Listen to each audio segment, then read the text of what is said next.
Harga barang naik. Dalam keadaan harga barang naik, kau jalan kulu kilir bawa anak, bawa bini kau ni. Bini lah, mau tak bawa dah kan? Oh, nona aku Azizah lah, mau tak nampak dah. Tapi tadi itu cerita lain nanti. Tapi soal dia ialah saudara. Bilion sana, bilion sini.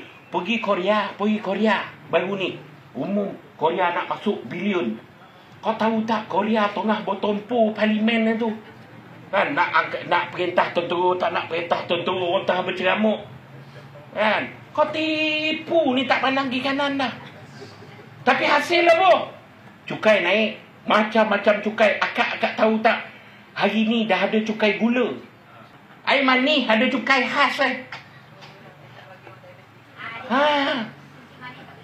Masalah kita bukan kucing manis, kena kucing India.